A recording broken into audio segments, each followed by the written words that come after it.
These guys just beat Mexico 3-0. Don't trace a 0. And it seems like I love it because You're really trying to start that, aren't you? Yeah, yes, I am. But what was that? I want to see. I think what's great about this is the work isn't done. They want to beat Canada, so don't get too high now.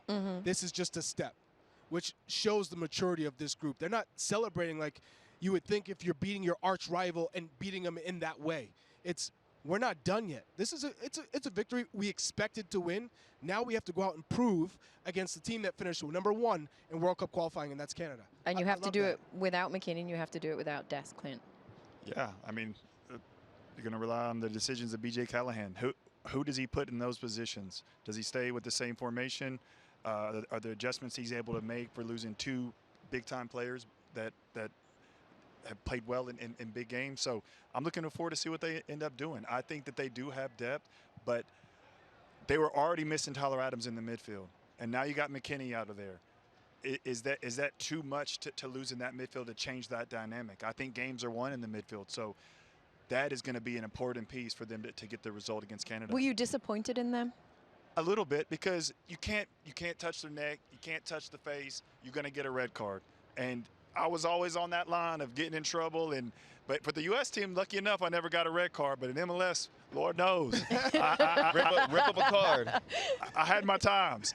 But you got to be smart, especially once they get the red card. You don't want to give one back to them. You want to go out there and get more goals and think about the next game.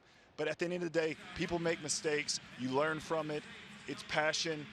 It gets the best of you at times. But you know, looking forward, you can't let this happen again. And the part that's annoying to me, though, is like, yeah, okay, he puts his hands on his neck or whatever. But when you watch that video, right, it's more from a defensive position. My man's being swarmed. It's almost like he's just pushing his arms out to try to create some separation, or just like, yo, bro, let me breathe type situation. And okay, he does.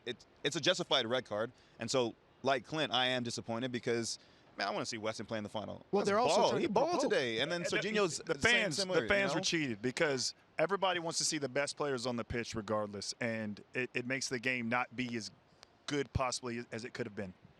But to that point, sorry, I think coming into this tournament when the roster was announced, some of the reaction from a lot of people was this roster is deep. Like, despite all the players that are missing out with injuries, I think I was pretty impressed. I was like, all right, there's a couple people that I thought maybe could have been involved in this group, and obviously if everyone's healthy, it looks a little bit different. But ultimately, this is going to be a test. You know, you talk about how this group progresses.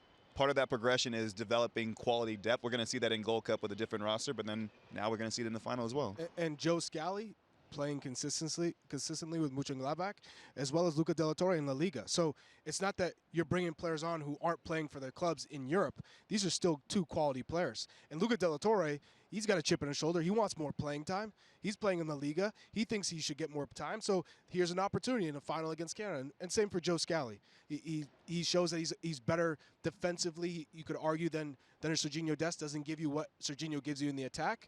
So now you got to prove it against the CONCACAF's best right now in World Cup qualifying.